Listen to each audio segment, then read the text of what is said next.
नमस्कार, मैं हूं अजय और आज न्यूज 18 हाथरस केस में सुपर एक्सक्लूसिव खुलासा करने जा रहा है और हमारा दावा है कि हाथरस केस में यह अब तक का सबसे बड़ा खुलासा होगा। आज हम न्यूज 18 पर हाथरस केस की पूरी हकीकत आपको दिखाने जा रहे हैं। 14 सितंबर को बुलगढ़ी गांव में क्या हुआ था, आधी रात को पुलिस ने क्यों किया था अंतिम संस्कार, हाथरस केस में अब तक का यह सबसे बड़ा खुलासा है। अंडरकवर टीम की, न्यूज 18 की टीम ने सबसे बड़ी पड़ताल में हाथरस केस पर हर किरदार आज बेनकाब होगा। आज आपको हम बताने जा रहे हैं कि पीड़ित की जीभ के कटने की अफवाह किसने फैलाई, पीड़ित से गैंगरेप हुआ था या नहीं, पीड़ित परिवार पर किसका दबाव था, 14 सितंबर के बयान से क्यों पलटी पीड़ित की मां और पीड़ित परिवार को पैसों का लालच किसने दिया। इन सारे सवालों के जवाब आपको न्यूज 18 देने जा रहा है। 14 सितंबर को हाथरस केस जब पहली बार आया था सामने, तब से न्यूज 18 के कई रिपोर्टर्स अलग अलग लोकेशन से आप तक एक एक अपडेट पहुंचा रहे हैं। पुलिस ने कई बार हमें रोकने की भी कोशिश की, न्यूज 18 को पीड़ित के गांव जाने से भी रोका गया, लेकिन आपका चैनल ग्राउंड जीरो पर 14 सितंबर से अब तक डटा हुआ है और अब आपसे न्यूज 18 का वादा है कि जब तक हाथरस का हर एक सच सामने नहीं आ जाता, हम अपनी रिपोर्टिंग जारी रखेंगे। इतना ही नहीं, हाथरस में पीड़ित परिवार के आंसू पोंछने के नाम पर अपनी सियासत चमकाने वाले लोगों की इनसाइड स्टोरी भी हम आपको आज दिखा रहे हैं। कौन मीडिया के सामने क्या कह रहा है और कौन दरवाजे बंद होने के बाद पीड़ित परिवार किससे क्या कह रहा है, क्या कानाफूसी कर रहा है पीड़ित परिवार के साथ, ऐसी खबरें भी हमने आप तक पहुंचाई। आज भी हमारे 3 रिपोर्टर ग्राउंड जीरो से जुड़े हुए हैं। अनामिका सिंह आरोपियों के परिवार के साथ मौजूद हैं, जबकि सुमित शर्मा पीड़ित परिवार के साथ मौजूद हैं और चंद्रपात थाने से हमारे साथ मौजूद हैं हमारे संवाददाता आरिफ खान। अब सबसे बड़ा खुलासा देखिए, ये सुपर एक्सक्लूसिव रिपोर्ट, हम अपने रिपोर्टर्स से बात करेंगे, तीनों के पास अलग अलग खुलासे हैं, सबसे बड़े खुलासे, मगर सबसे पहले ये एक्सक्लूसिव रिपोर्ट।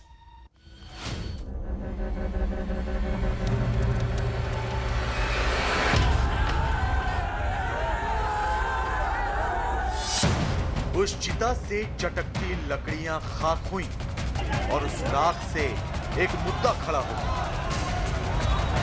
और अगली सुबह उत्तर प्रदेश का हाथरस महाभारत का कुरुक्षेत्र बन गया।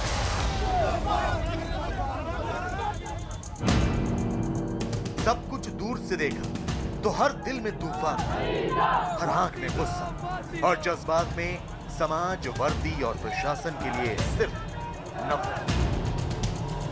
लेकिन न्यूज 18 इंडिया अब दूर से तमाशा देखना नहीं चाहता, इसीलिए हमारी अंडरकवर टीम हाथरस गई, उस तमाशे को थोड़ा करीब से देखा और इस कहानी के कुछ ऐसे किरदारों से बातचीत की जो आज सारी कहानी बदल देंगे।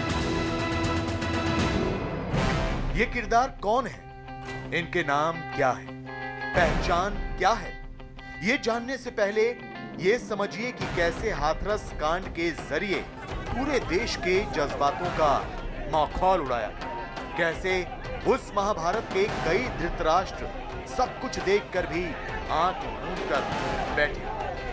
ये राजनीतिक लाभ लेने के लिए बढ़ाया गया, इसको पीछे से कुछ किया। अच्छा, उसमें मीडिया का अपना रोल है।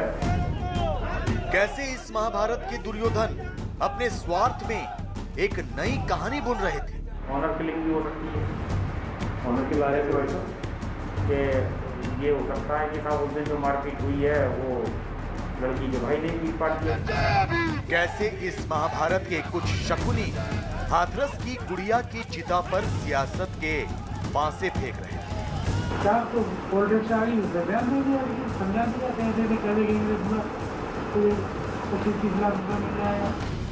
हमें हाथरस की गुड़िया से पूरी सहानुभूति है, लेकिन उन संवेदनाओं के बीच आज हम पत्रकारिता के धर्म को निभाने जा रहे हैं और सामने लाने जा रहे हैं उस पक्ष को भी जिसका नाटक और नौटंकी के बीच तमाशा बना है। वो क्या थी खाली 14 तारीख वाली जो शिकायत थी, वो खाली जान से मारने के लिए थे, गला करना। आज हम दिखाना चाहते हैं उस पक्ष को भी जिसकी सफाई गुस्से और आक्रोश के शोर में अनसुनी हो गई। जीव वगैरह जो कटी नहीं थी। आज इस बड़े खुलासे के साथ हमने कई सवालों के जवाब तलाशने की कोशिश की है, कि हाथरस कांड की सच्ची कहानी क्या है। क्या पीड़िता के साथ वाकई गैंग रेप हुआ था? क्या पीड़िता की जीभ वाकई काटी गई? क्या वाकई पीड़ित परिवार ने किसी बहकावे में बयान बदला? आखिर पीड़िता का शव आधी रात को क्यों जलाया गया? और सबसे बड़ा सवाल कि हाथरस कांड की सियासी साजिश किसने रची? न्यूज़ 18 इंडिया अपील करता है कि आप बेहद गौर से इस खुलासे को देखिए, कैमरे में कैद इन किरदारों को सुनिए, ताकि हाथरस की गुड़िया को इंसाफ दिलाने की लड़ाई में आप भी निष्पक्ष रह पाए। जिस तरह की बातें सामने आ रही हैं, इन खुलासों में वो वाकई हिलाने वाली हैं, पूरे मामले को ही पलटने वाले हैं। क्या सच है? हमारे रिपोर्टर्स, हमारे अंडरकवर रिपोर्टर न्यूज़ 18 की टीम लगातार लगी हुई है। मेरे साथ जुड़े हुए हैं अनामिका सिंह, सुमित शर्मा, चंदपा थाने से आरिफ खान। लेकिन अनामिका, सबसे पहले आप, ये तो चौंकाने वाले खुलासे हैं, हिलाने वाले खुलासे हैं।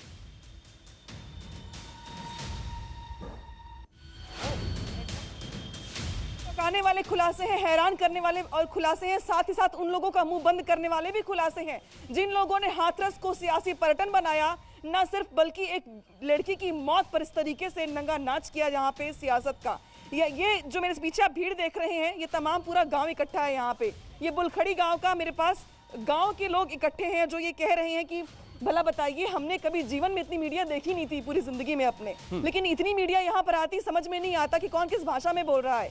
इन्होंने ये भी कहा कि हमें तो ये भी नहीं पता है कि कुछ नेता जो यहाँ पर आते हैं वो यूपी के हैं या यूपी के बाहर के हैं। तो मैंने कहा कि क्या कभी आपने कभी ऐसा देखा है क्या? तो उन्होंने कहा कि नहीं, हमने कभी ऐसा नहीं देखा। तो ये आज जो खुलासा करने वाला है न्यूज़ 18, ये तमाम लोगों की मुंह बंद कर देगा जिनको ये लग रहा था कि हाथरस के जरिए यूपी को दंगे में झोंक दिया जाएगा। एक लड़की जिसकी मौत हो गई, जघन्य अपराध हुआ, न्यूज़ 18 उस परिवार के साथ पल पल खड़ा है, हर सेकंड खड़ा है, लेकिन उस लड़की की मौत पर, उस पीड़िता की मौत के बाद से जिस तरीके से तांडव किया गया है, बेशक ये उन लोगों का मुंह बंद करने वाला खुलासा होगा। अजय, बिल्कुल अनामिका, आज न्यूज़ 18 पर बेनकाब हो जाएंगे वो सारे चेहरे जिन्होंने अपने ऊपर नकाब लगाकर इस मामले को पूरी तरह से बदलने की कोशिश भी की और सियासत खड़ी की बरी। मैं आऊंगा आप लोगों के पास फिर से इन बड़े खुलासों के लिए, लेकिन अब हम और भी बड़ा खुलासा करने जा रहे हैं। चंद्रपा थाने के सस्पेंड हो चुके सब इंस्पेक्टर दिनेश वर्मा ने खुफिया कैमरे पर जो बात कही, उसे सुनकर आप सकते में आ जाएंगे। दिनेश वर्मा ने कहा कि सिर्फ हत्या की नीयत से गला दबाया गया। खुफिया कैमरे पर दिनेश वर्मा का यह खुलासा, सस्पेंडेड एसआई, हत्या की नीयत से गला दबाया गया। दिनेश ने बताया कि पीड़ित और उसकी मां ने सिर्फ एक आरोपी का नाम पहले बताया था, लेकिन जब बाद में पॉलिटिक्स शुरू हुई तो उन्होंने बयान बदल लिया और बाहरी लोगों ने ज्यादा पैसों के लिए भी परिवार को बहकाने की कोशिश की। उन्होंने सबसे बड़ी बात यह कही कि पीड़िता के साथ गैंगरेप हुआ ही नहीं, जिस पर इतनी बड़ी सियासत खड़ी हुई, मौत हुई, इसका हम सबको अफसोस है, न्याय मिलना चाहिए, लेकिन रेप की बात पूरी तरह गलत। ये दावा एसआई का जो सस्पेंड हुआ है, रेप हुआ होता तो पहली रिपोर्ट में ही बताते। दिनेश वर्मा ने बताया कि मौत के बाद शव के साथ हंगामे की साजिश थी, उसका शव सड़क पर रखकर हंगामे की तैयारी थी। दिनेश वर्मा ने यह भी बताया कि एलआईयू के पास हंगामा होने की साफ तौर पर रिपोर्ट थी। इतना ही नहीं, सीएम योगी को बुलाने की मांग भी ये करने वाले थे। इन सब के मद्देनजर आधी रात को दाह संस्कार।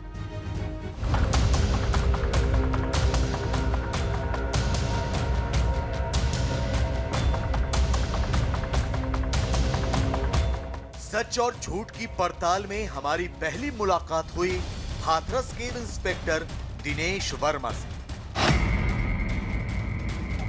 वर्मा साहब फिलहाल निलंबित हैं, पुलिस हॉस्टल में वक्त काट रहे हैं। हमारी अंडरकवर टीम ने उसी हॉस्टल में दिनेश वर्मा से मुलाकात की। दिनेश वर्मा वही अधिकारी हैं जिनके पास हाथरस कांड की शिकायत सबसे पहले पहुंची थी। आपका क्या रोल रहा है इसमें? आपको भी सस्पेंड कर दिया? सस्पेंड में तत्कालीन इंस्पेक्टर था, बेडरूम दबा नहीं पाया। तो दबाना किस पे था? अब देखिए, हम मीडिया को नहीं सकते, FIR टूट तक हम आप रोक नहीं पाएंगे, मंजू जिले को वहाँ मिलने से रोक नहीं पाएंगे, गाँव जाने से रोक नहीं पाएंगे। हमारी अंडरकवर टीम ने एसओ दिनेश वर्मा से बातचीत शुरू की और बातों बातों में बात निकली 14 सितंबर की। यानी घटना की पहली शिकायत की तारीख। 16 तारीख वाली जो शिकायत थी वो खाली जान से मारने की नियत से गला दबाना। और एक ही संदीप के खिलाफ। संदीप एसओ दिनेश वर्मा के मुताबिक घटना की पहली शिकायत सिर्फ इतनी थी कि संदीप ने जान से मारने की नियत से पीड़िता का गला दबाया। दिनेश ने बताया कि 14 तारीख को सिर्फ पीड़िता ही नहीं बल्कि उसकी मां और भाई भी पुलिस से यही शिकायत कर रहे थे। पहले तो ये जो लड़की का बयान वायरल हो रखा है, हमने सब जगह देखा, मोबाइलों पे भी आ रहा था। उसकी तो शुरुआत में वो एक लड़के का नाम ले लिया है, संदीप का ही नाम ले रही, उसकी माँ भी यही कह रही है संदीप ही था, संदीप ही था, संदीप ने किया, संदीप भी मार गया। माँ ने भी यही कहा, भाई ने भी यही भी दिया। सब सारे जो है पॉलिटिक्स हो गई। तो ये 4 कहाँ से आ गए? 4 तो पॉलिटिक्स आ गई, उसने बयान दे दिया, लेकिन समझा दिया कहते थे कहने के लिए पूरा 25-30 लाख रुपया मिल जाएगा। इस बातचीत में एसओ दिनेश वर्मा का ये बहुत बड़ा बयान था। वो कह रहे थे कि शुरुआती शिकायत सिर्फ संदीप के खिलाफ थी, लेकिन अचानक कोई राजनीति हुई, परिवार को मुआवजे का लालच दिखाया गया और एक के बजाय 4 लोगों को आरोपी बना दिया गया।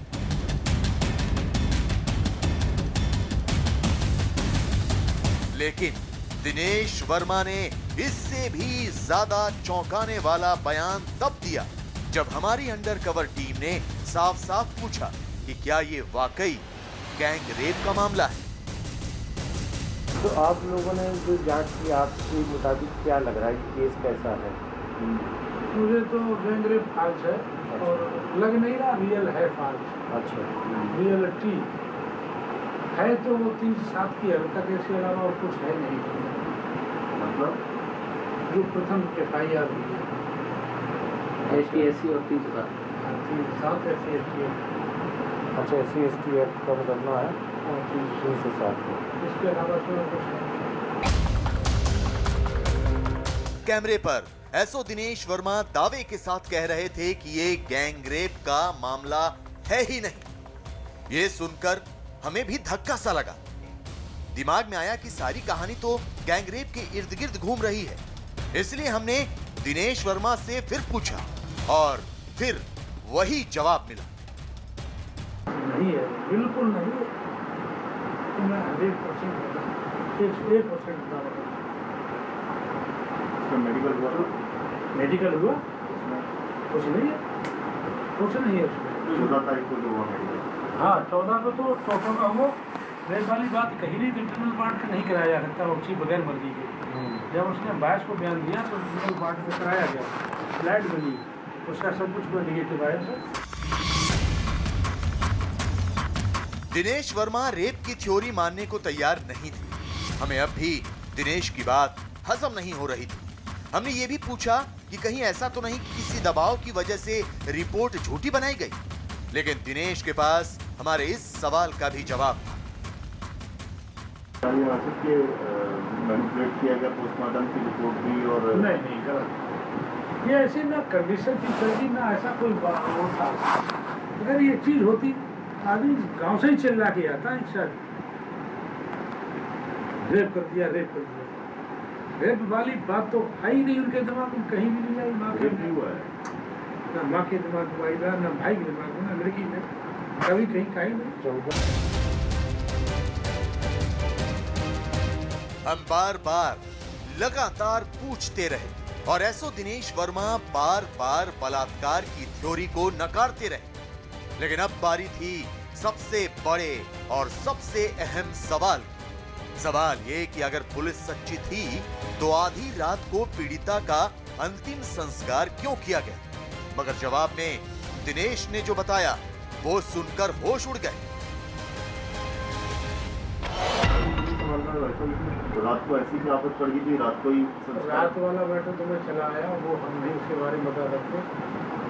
लेकिन जो आपको आप सीधे घर से बातचीत करते हैं पता लगता है। नहीं, एलआई की रिपोर्ट ये थी और शासन की रिपोर्ट ये थी कि पारिवारिक गरीब चाह रहा था डेड बॉडी रखे योगी जी को हम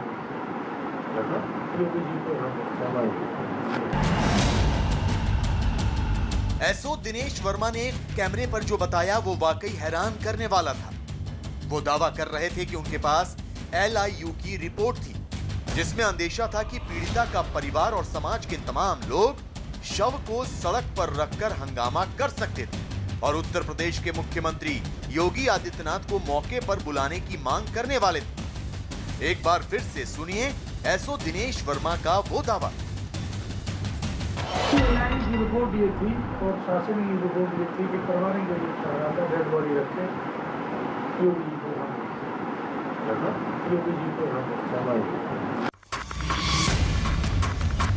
दिनेश वर्मा का पक्ष माने तो उस रात हाथरस के गांव में बड़ा हंगामा हो सकता था।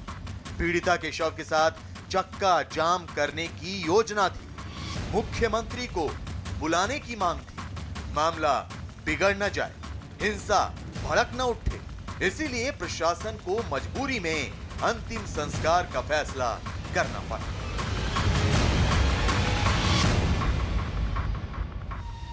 किसी भी मामले में सबसे पहला शख्स होता है थानेदार। जहां तक पहुंचता है पूरा मामला, और थानेदार से आप देख रहे थे स्टिंग ऑपरेशन में क्या क्या बातें खुलकर आ रही हैं। थानेदार को यह नहीं मालूम कि उसकी बातें रिकॉर्ड की जा रही है, इसलिए उसने खुलकर वो सारी बातें कही जो सच है थानेदार के हिसाब से, और इससे जो सच उभर कर आता है वो पूरे मामले को पलटने वाला लगता है। कौन सी बड़ी बातें हैं इसमें? मेरे साथ अनामिका सिंह आरोपी के परिवार के साथ मौजूद हैं, हाथरस से ग्राउंड जीरो से सुमित शर्मा पीड़ित परिवार के साथ, और चंद्रपा थाने से आरिफ खान। आरिफ, चंद्रपा थाने से आप जुड़े हुए मेरे साथ। सबसे पहले मैं आपके पास आऊंगा, ये जो खुलासे थानेदार उस वक्त के दिनेश वर्मा कर रहे हैं, ये तो पूरे मामले को ही पलट रहा है। जी बिल्कुल, देखिए हाथरस कांड का सबसे बड़ा खुलासा है। देखिए ऐतिहासिक ये खुलासा है, इससे पहले कोई खुलासा नहीं हुआ था। सब लोग हवा में तीर मार रहे थे, ये हो रहा है वो हो रहा है, लेकिन इतना बड़ा खुलासा हुआ है, शायद तमाम लोगों की जो दिमाग पे पर्दे पड़े हुए थे वो खुल जाएंगे। देखिए मैं पिछले 7 दिन से इस गाँव में घूम रहा हूँ, आसपास लोगों से मैं बात कर रहा हूँ। जो दिनेश वर्मा ने बात कही है, तकरीबन करीब सारे लोगों ने यही बात की। उनकी एक एक बात को लेकर हमने ट्रैक भी किया, लोगों से पूछताछ भी की, क्या ये पॉइंट सही है, क्या ये पॉइंट सही है। तमाम लोगों ने साफ तौर पर कहा कि लगभग ऐसी ही थ्योरी है, और जो थ्योरी जो दुनिया में दिखाई जा रही है, जो दुनिया को भ्रमित किया जा रहा है, वो थ्योरी थोड़ी हटकर है। देखिए दिनेश वर्मा का एक एक खुलासा मुझको लगता है, देखिए हालांकि मैं दावा नहीं कर सकता, लेकिन सच्चाई से भी कम नहीं है, क्योंकि देखिए आप अब तक जो 7 दिनों से यहाँ पड़ताल में जुटे हुए हैं और जो दिनेश शर्मा कर रहे हैं, तो ये पूरी पड़ताल और दिनेश शर्मा की बातें मेल खाती आपको नजर आ रही हैं, और इसीलिए ये सच्चाई आपको नजर आ रही है। सुमित शर्मा पीड़ित परिवार के साथ। सुमित, तो पीड़ित परिवार अब क्या कह रहा है इन खुलासों के बाद? क्यों 14 तारीख को एक बयान और 22 तारीख को दूसरा बयान? 14 को रेप की बात नहीं और 22 को रेप की बात आ गई।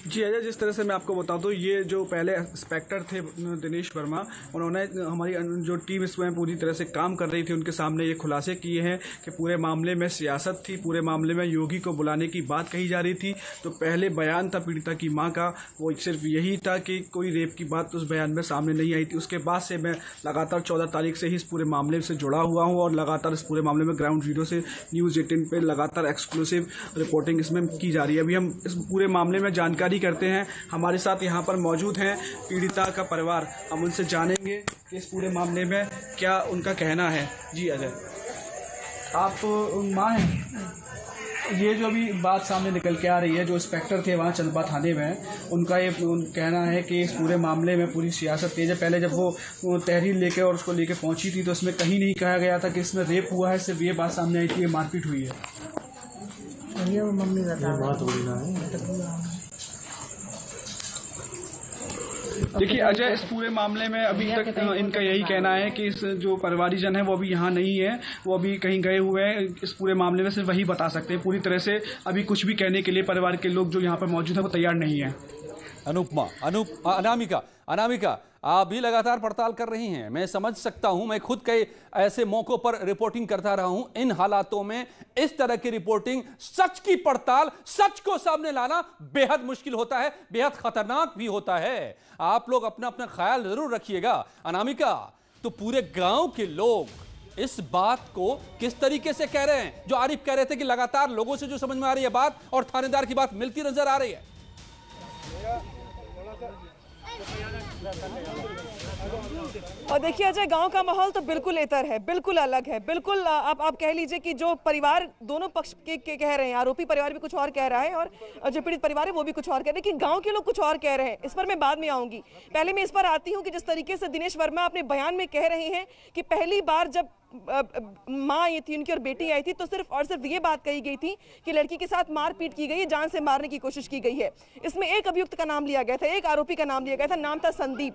संदीप में अभी कंफ्यूजन हो जाएगा आपको। क्यों कंफ्यूजन हो जाएगा? तो आरोपी के भाई, जो आरोपी उसका नाम भी संदीप है और जो पीड़िता के बड़े भाई हैं उनका नाम भी संदीप है। तो पहले तो यही कंफ्यूजन क्लियर होनी चाहिए कि भाई संदीप कौन से हैं जिनका नाम लिखवाया गया उस वक्त। दूसरी बड़ी बात ये कि पीड़िता ने जब दूसरी बार बयान बदला है तब दिनेश वर्मा का ये कहना है कि कुछ लोगों के बहकावे में आने के बाद से बयान बदले गए। संदीप जो आरोपी हैं उनके पिता भी यहाँ पे अभी मुझे मिले थे बात करते हुए, तो वो ये कह रहे थे कि मेरा बेटा बेवकूफ टाइप का है, वो कान से थोड़ा ऊंचा सुनता है, वो ठीक से बात तक नहीं कर पाता है। ठीक है, हो सकता है कि उसने कुछ गलती की हो या हो सकता है कि वो आरोपी ही हो, तो उसको सूली पर लटका दीजिएगा, लेकिन अभी फिलहाल पूरे मामले की जांच होनी चाहिए। और उस जांच में जो एसआई है जिनको सस्पेंड कर दिया गया, सस्पेंड है। और अजय आप ये भी गौर करिए कि जो एसआई का पद होता है वो कोई बहुत बड़ा पद नहीं होता है कि जिसको लगे कि कुछ बोल देंगे तो शायद कुछ ऐसा वैसा हो जाएगा। वो जो चीजें उन्होंने महसूस की हैं, जो देखा है, जो उन्होंने भूमिका उनकी रही है एफआईआर दर्ज करने में या पूरे मामले में, पूरे प्रकरण में, अब वो वही बातें उन्होंने बताई हैं। गांव के लोगों का ये कहना है कि जब तक मामला यहाँ पे था, मारपीट की बात थी, तब तक तो सब कुछ ठीक था। पुलिस जो, चूंकि संदीप यहाँ से भागा नहीं, गांव में घूम रहा था, बेफिक्र था, तो पुलिस ने उसको अगले दिन उठा लिया यहाँ से। लेकिन जैसे ही लड़की अलीगढ़ हॉस्पिटल में एडमिट होती है वैसे ही उसके बयान बदल जाते हैं 2 दिनों के बाद। तो ये भी बहुत चौंकाने वाली बात है कि जो पीड़िता यहाँ पे कुछ और कह रही है, थाने में कुछ और कह रही है, जाती है। आप बने रहिए अनामिका, ये बहुत बड़े खुलासे हैं। समझिए जरा, जिस तरह की हवा बनाई गई, क्या मामला उससे उलट है? क्या सच उससे उलट है? हवा तो हवा है, हवा आती है चली जाती है, सच अटल रहता है, उसे हम तलाश रहे हैं। सबसे बड़ा खुलासा हाथरस मामले में।